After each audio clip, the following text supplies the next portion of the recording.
You don't have a morning shred routine? No, not okay. Come with me. Let me show you.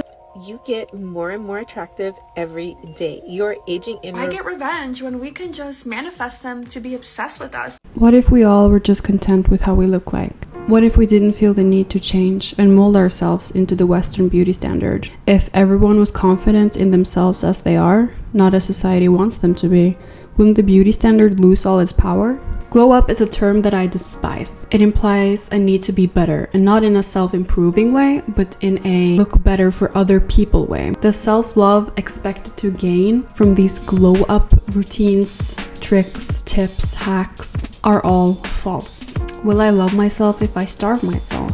Spend thousands of euros on skin treatments? Sleeping with tape all over my face to prevent wrinkles? No. I'll spend more time focusing on imperfections, things to change, things that aren't good enough. What message does these kinds of videos send out to the viewer? This is how I change myself to fit the beauty standard. What do you do?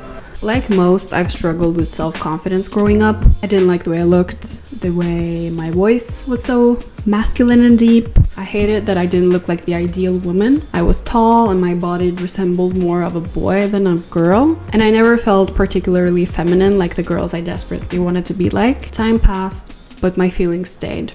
So I spent some time doing research to figure out what I could do to change the way I looked. Maybe there were foods that would make my breast bigger or my stomach flatter, my nails longer. I started going to the gym regularly at 17 and tried my best to make it a habit. It was challenging at first with an intense focus on progression photos, on what I could and couldn't eat, and counting calories. I almost felt worse. At 18, I realized that this is not healthy for me. I was tired of analyzing everything about how I looked, how my body looked, how much I weigh, how much I can lift. I started eating more intuitively, eating when I was hungry and stopping when I was full. And my gym habit stayed consistent. At 19, I saw a huge difference between myself at 17 and me now. I felt confidence. Both my physical and mental health was just improving. I lifted heavier and I even looked more like the ideal woman that I ever had in my life. But the habits didn't last. And with COVID, I barely even managed to work out once. My confidence fell, and for years I felt eerily similar to how I did when I was 17. Again, I researched diets, skin routines, other workout regimes, anything that I could do, and even plastic surgery. But the more research I did, the worse I felt. I know now that things probably have never been as bad for me as they were back then, but life is ups and downs, meaning the up was just around the corner. I'm almost 25 now, and as much as I would like to hide the fact that I do suck in my stomach when I'm in a bikini or feel bad at times for eating sweets, I know that the beauty standard would only hurt me more if I were to embrace it rather than reject it. I've noticed throughout the past years that my confidence and self-image, bad thought patterns all directly correlate to my love interests. A guy doesn't like me back? Okay, let me rebrand myself, get a haircut, go to the gym, do whatever it takes to make me into something he might like. I can't live like that. Neither should you. We have this one life, arguably, that's what I think anyways, and spending it all worrying about if we look good enough for other people, if someone likes us back, what people think of us, it's just dumb. It's stupid. What's the point? You're so much more than your looks, your appearance, your body, your social status. And when you realize that, things just get better. It did for me, and it will for you. In summary, self-love TikToks, they're not self-love at all. It's just bullshit. Think of this. Who actually benefits from women getting surgery, buying expensive skincare or makeup or razors or whatever it might be to improve ourselves? Big companies, yes, capitalism, woohoo! They thrive off our insecurity. Have you seen the old like shaving and razor company fucking ads back in from the 70s? Yeah. And you, regardless of your gender, whatever, regardless of fucking anything, everything, you are much more than your insecurities and your looks. Please remember this. Okay, now onto something a bit more lighthearted. I wanted to have a look at these self-love Pinterest posts because I see them all the time and they're just truly fucking horrifying. I have unattainable beauty. This is kind of like a affirmation that I almost like. I'm beautiful, I like as an affirmation because it's good to have that mindset, but I have unattainable beauty doesn't really make logically sense. I'm not an English major. I'm not even English. Like English is not my first language by any means, but unattainable, so you can't obtain it. Me looking at him, knowing I'm the most angelic and purest soul he'll ever meet, and he's just another guy. See, I get where you're going with kind of I am superior. And I almost get it, but then you're also kind of undermining the fuck out of him. And if you're like into him and then you're kind of being like, oh, he's trash, and then you're into him, you're kind of dissing yourself, you know what I mean? But also, just why? This mindset, I don't know, I don't really fuck with this. I have extreme charming, striking beauty. Okay, digestible. I'm effortlessly so naturally gorgeous, permanently. What does that mean? Okay. I'm the most attractive person in all of existence. Yeah. Why? Why do you want to be that? Why do you want to be so attractive that you like attract everyone? I don't see why you would want that, because a lot of people are creepy and gross. And why would you want that? Why would you want like your let's say fifth cousin to be attracted to you? Why would you want your best friend's boyfriend to be attracted to you?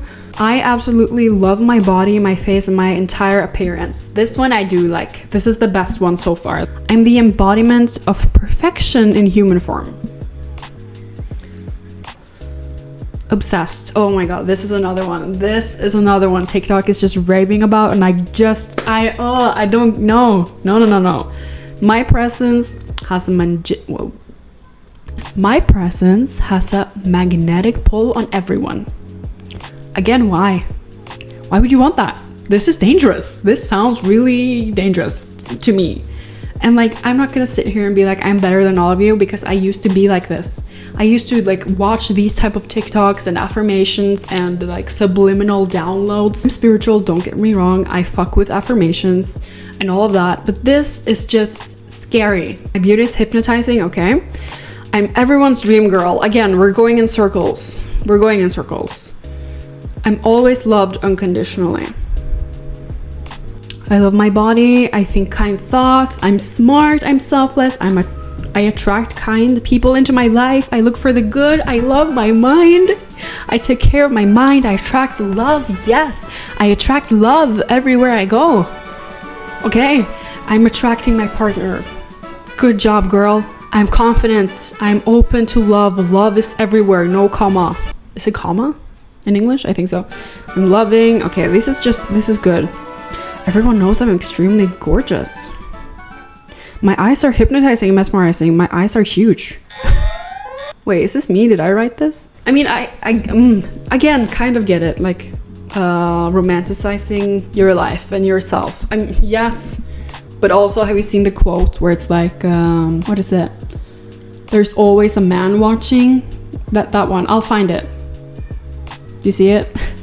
The type of affirmations I would fucking say. I have huge, perky, close set boobs, okay? Ridiculously small waists, round, wide hips. Huge, round, okay. I cause people to break their necks. Also over their necks. The thing about like manifestation and all of these affirmations, you want them to be true.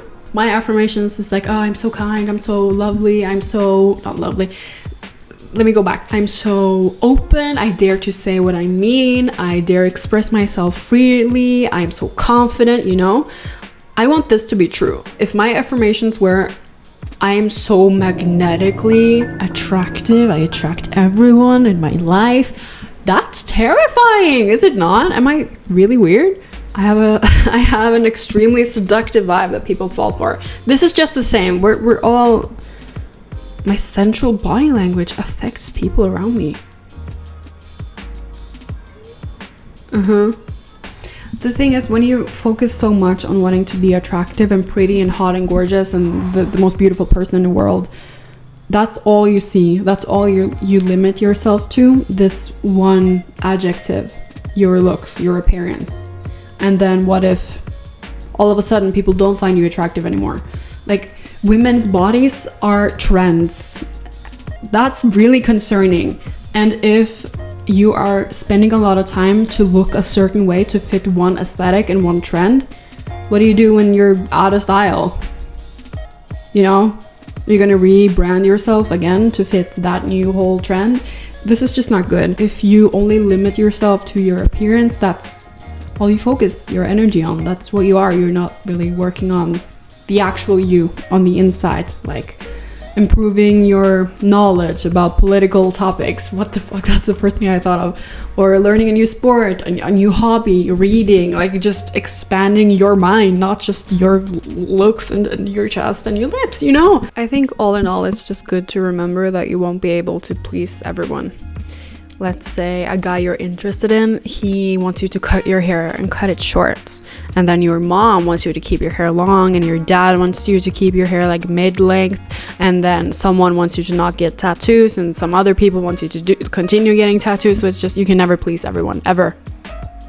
So why even try? Why try to uphold yourself to this impossible standard? That is the beauty standard, the Western beauty standard. And of course, I'm not saying that pretty privilege isn't a thing, or that some people, societies, cultures even force you into a beauty standard. And a lot of people are upholding it every single day, either consciously or subconsciously. But I think it's worth remembering who is actually benefiting from our insecurities and us being miserable. Because it's certainly not us. That's all I had to say today. Right now, I'll probably jump back into this topic soon because I keep seeing shit like this on my Pinterest and I'm not fucking with it. But I want you to know, if you're watching this and feeling a bit insecure, or you don't know what to do about all of the fucking pressure there is on you, on us as humans, women, men, anything in between, you're good enough as you are. If you're still watching, thank you so much. And have an amazing day. It's a sunny, beautiful day right now, and it's windy as fuck, but I'm gonna stay inside. It's what I like doing anyways. Thank you.